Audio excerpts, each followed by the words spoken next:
All right. Good morning, Blue Baggers across the nation. How are you going?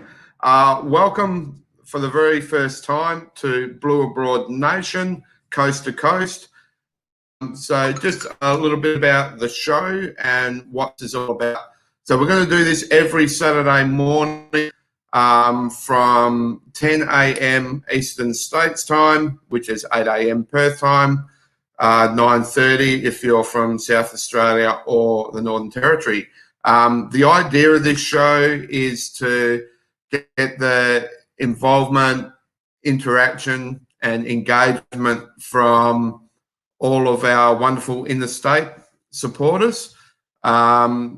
Discuss what it's supporter in your own state. And as we play our games against interstate teams, whether it be in Victoria or away games like today in the Gold Coast, we're going to try and bring on fans, members of supporter groups into the chat and just discuss all things Carlton and all things in the state as well. And of course, our beloved homeland in Carlton itself, in Melbourne, in Victoria. We will be speaking to guests from there as well. Hopefully we'll be trying to get some international supporters on as well for a bit of a chat. And we just want to review and preview. So obviously we'll be keen to have a chat about last Sunday's game, of course, against we'll be looking to have a pretty reasonable review of tonight's game against the Gold Coast as well. And look, I do need to warn everyone, it's going to be a little bit possibly today. We've got my 5-year-old Dell that's decided, hey, you know what? I'm getting old. And this week I've decided is my last week on Earth. So the old Dell is causing me issues from yesterday. I worked pretty late and I didn't have time to get down to the old shop and get myself a new lappy. So we're living with it. There's slight delays, but we are going to bring some guests in and have a bit of a chat. So look, if any of you are listening, please support the Blue Abroad YouTube channel as well. Having said that, I've got to thank Terry for this opportunity. This has all happened from Wednesday this week, so it's been a bit rush. So please do bear with us. But yeah, just support the channel. And look, we're here for the supporters. We're all volunteers. We do this out of passion, out of love, and out of a real passion and drive to engage with supporters and get them talking to each other and discussing all things Blues. So without further ado, I think it might be a good time to bring in our first guest, which is the only, you might know him, Riley's rave, as it was last week after the great win against Freo, the one and only Riley Stoddart. G'day, Riley. How you going this morning, mate? Good, mate. Really good. Up and about today. Good win last week. Have to play well. Got those tough opposition. It's going to sound like a home game tonight, I reckon, for the Blues.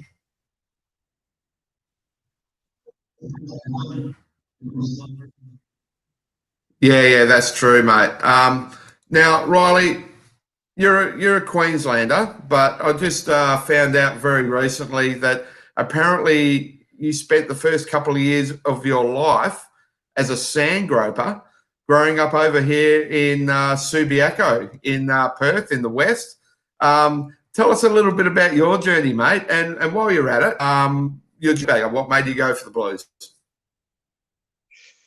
Well, yes, I was born in Subiaco. I've got family in Perth now. I've had family in Perth my entire life. So my grandparents, they live in Mullaloo, lovely part of the world. Love the beaches over there. I guess for me, I had no choice, especially from my dad. It was Carlton or nothing really, and there was only one choice I was going to make. The first ever words I ever said wasn't "Dad, Mum, love you." It was learning the Carlton theme song when I was about 1.5 years old. So I love this club to death. The love has grown wherever I've gone. So I haven't lived in Queensland my whole life. I actually lived pretty much all my schooling in Sydney, or New South Wales, sorry, in the Hawkesbury region. So, which was a little bit tough because a lot of people went for the Swans. They knew who Carlton was, but nobody was Carlton supporter. It was like rugby league in Sydney. So I was the lone warrior, and then moved up here, and basically enjoyed it. Enjoyed being part of the Queensland community up here. It's a larger one than you think. I think we sort of showed that a little bit last year with all the hubs. There was very rarely, if ever, except maybe the Lions game, where we got out-heard in terms of crowd compared to the opposition. Even the Brisbane game, there was a big bunch that turned up. So gotta love the Blues, and I love being involved up here with the Queensland committee. Yeah, awesome, mate. And just on that, speaking about the Queensland Committee, I mean, this show is all about bringing everyone from the whole nation, bringing everyone together, maybe giving people from other corners of our great nation a snapshot of what it's like to be groups and stuff like that as well, and just how big and how Carlton is around Australia. I lived in another country for 5 years, and you'd walk around. I lived in Dubai, and you'd walk around in Dubai and see people with Carlton jumpers on. That was what really opened my eyes to how global we are. But tell us a little bit about what it's like in Queensland. It's something that I know has really grown exponentially over the last few years. A lot of hard work. So just tell us a little bit about being on the committee, what they do for the supporters, and what it means for the local supporters in Brisbane, Gold Coast, or anywhere in Queensland. Great question there. I think for me and the committee itself, it's giving access to play up here, so we can provide news or any snippets, raise funds for the club, we sponsor players, like every supporter committee does. So we sponsored Jess in the AFL and Mitch McGovern is our player this season. He has been for the couple of years actually. We have functions, unfortunately, tonight due to COVID. We've had to cancel it, but thanks to the Carlton Cheer Squad, they've been able to organise a raffle to help raise funds, which goes towards the initiatives that we want to do, like the player sponsorship. We have a few events every year in terms of watch parties and that. And what I think, I have to give massive credit to everyone that's been involved in the committee, both now but in the past. Lauren Hegarty, Sharon, Risto, Brad Bauer previously, Brooke Hegarty, and of course Liam McPhee, who he was massive for us up here, and he's really grown it. I think the good thing about being a Carlton supporter in Queensland, especially, I don't live on the Gold Coast, but there is a lot of Carlton supporters down there, a lot of expats. So it's a growing community. It's very strong, and we're a very passionate supporter base, as you know, and we express it. We've had a pretty tough 2023, if we're honest, but the blue sky is certainly coming. I think it's going to really kick into gear for the next couple of years, and everyone's going to learn why this supporter base is the biggest in the country.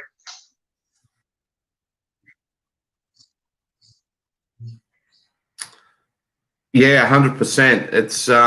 It's been interesting while we've been building with the rebuild from Brandon Bolton first came on board, and Sauce. Once we started getting that sniff of on the right, we're doing it tough, but we're getting the kids. We're seeing that we're on the right path and that there's light at the end of the tunnel, and then we start seeing a bit of improvement. We start doing things that we haven't done for 10 to 20 years. Even like last week, McKay kicking 7 goals. There's all these little milestones we're to achieve, which they're not, but they're just things that we're doing again. That 2003. So I think when we are playing finals again and we're successful, oh my God, for old farts like me who remember what it was like, look out Australia, look out world. The Blue Nation is just going to explode. They're going to explode with passion. God save anyone if we lose a final, it'll just be brutal. But we get that 17th cup, the country will remember what Carlton's all about again. So, Riley, what ahead of the game tonight is what was the big, now obviously Fremantle, to be honest, if you had to be perfectly honest, they were pretty insipid, Fremantle last week. That's how I felt. But I don't want to take any credit away. They brought the pressure for 4 quarters. That was the big word for me. The key word was the pressure. But are there any other sort of key things that stood out for you that happened, whether it be from individuals or from a system point of view? What stood out for you that really made us click into gear and put that pressure on for 4 quarters?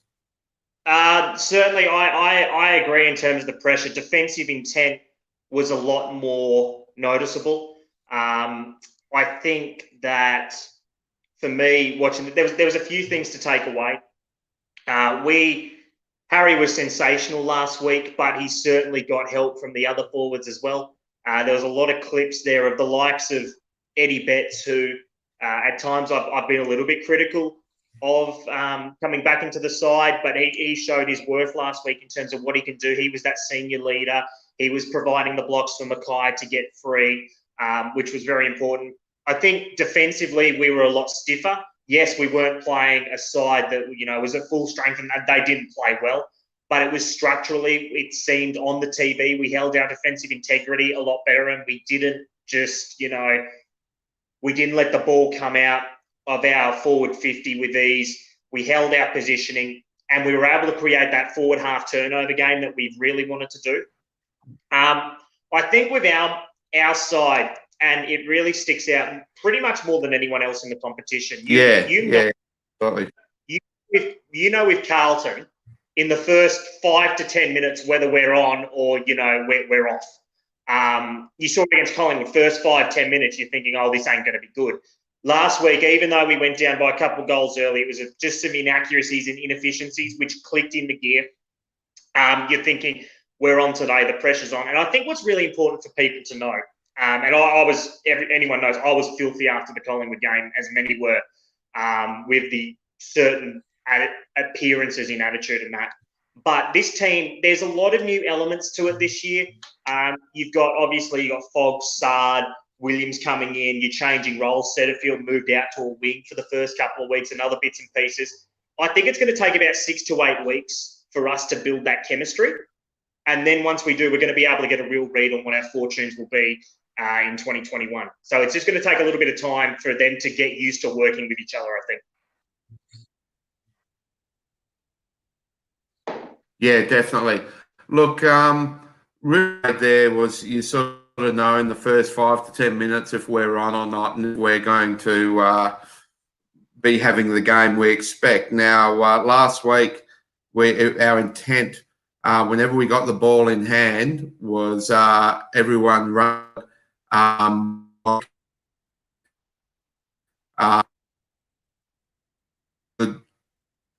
think Williams was integral as a link almost between the contested possessions and getting it into the forward line.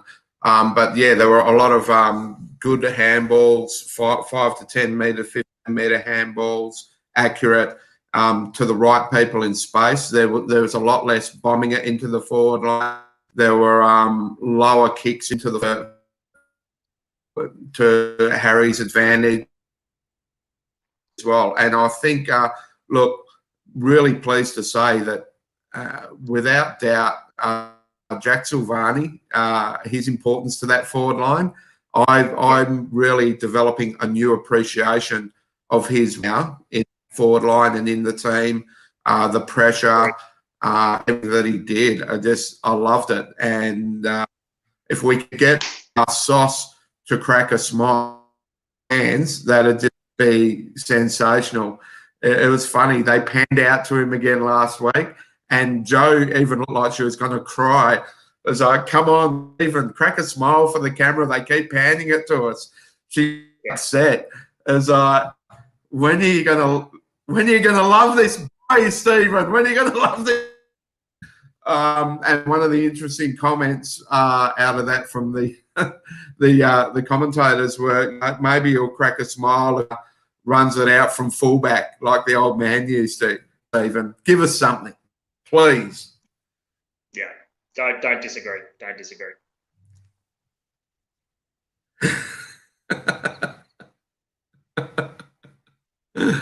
Now, moving forward to tonight's game, Riley. Look, again, I think key point you made there was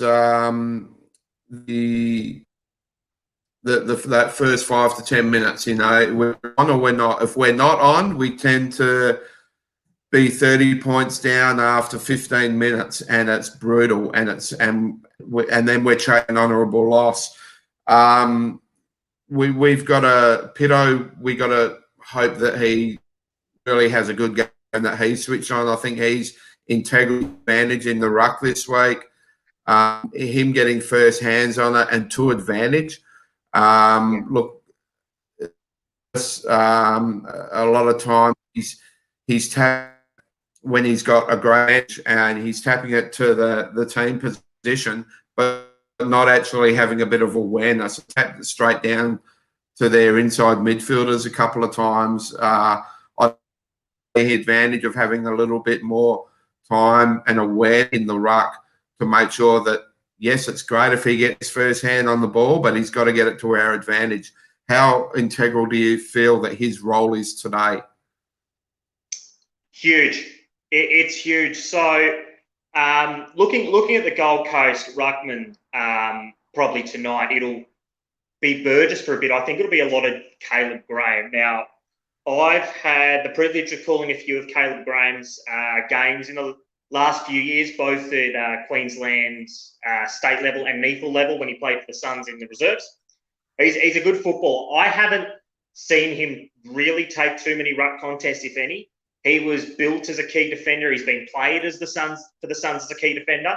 So that Pitnet will have the advantage. What we have to be conscious of is that means the Suns midfield. And I reckon too, there'll be times tonight where Graham and Burgess won't even contest. They're purely going to be playing the Pitnet. So what he has to do, and what we have to do as a midfield, is make sure that where we go in our stoppage hit-outs is unpredictable. Don't keep going to the same spot. They'll just be able to read it because they know their bloke's not going to win it, apart from once or twice during the night.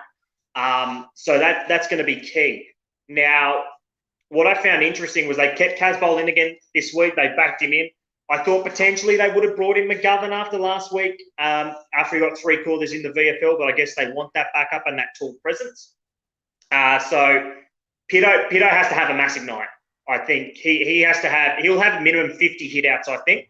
But they've got to be hit-outs to advantage, and he's got to use his bulk because Graham's relatively big. He's 195 and 96 kilos. Burgess, when he plays in the ruck, I think he's only 191 and 83 kilos. He's got to out-muscle him. He's got to make sure that basically he controls the strength contest. Now, they'll probably have instruction to just run around and try run Pitnet the other way. So that's another thing we have to be accountable of, not just from Pitnet's perspective, but as a defence, that it's very likely Burgess and Graham, they're going to probably float forward because they don't have too many tall options up forward either tonight. I think it's only King, and if Graham's in the ruck, it'll be Burgess as the second tall. So we have to be conscious of that. It's gonna be a tough game. There's no doubt about that. They're a very, very well-drilled side, and particularly early in the year, they're hard to beat up here.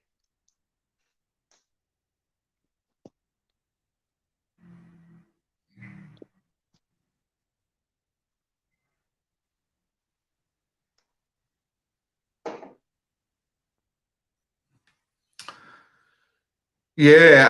Um, yeah, mate, I couldn't agree more with everything you've said there. I'm lagging quite badly too, so I missed a bit of the back end of what you said. Interesting comment popped up there from Robbie Scott, which relates to what we we're just talking about on the end. He's saying that we would want to win tonight. No excuses, as Gold Coast has no ruck. Looking forward to next week. Port have a lot of injuries coming out of last night. We could be in 2 after next week. So great comment there. Wouldn't that be fantastic? Anything's possible. You know, we have a strong win on the road this week. The confidence will definitely be up then. A good win at home, good win on the road. And then if Port are a bit promoted, then hell yeah, on. Look, okay, just to finish off, Riley, Riley's rave. What will it be the game tonight? On the scoreboard. It'll be a rave tonight. It'll be a rave. I reckon we'll win by 23. So I think we'll just have a little bit too much class in the end, and we've got the height, so we can exploit that. As long as the coaches and Anderson, those likes don't get too much off the chain, I'm feeling confident for the evening.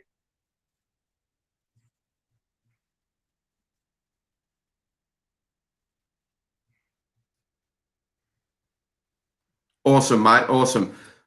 Look, Riley, thanks. It's been awesome as always. Love your work with Terry and Dan and the boys, and it's been a pleasure to have you on for our first show, which, to be honest, was a bit of a test run this week. I've got some massive egg off to JB High and put the old girl to rest. So, mate, thanks again very much for coming on. Go the mighty big bloody win tonight, eh?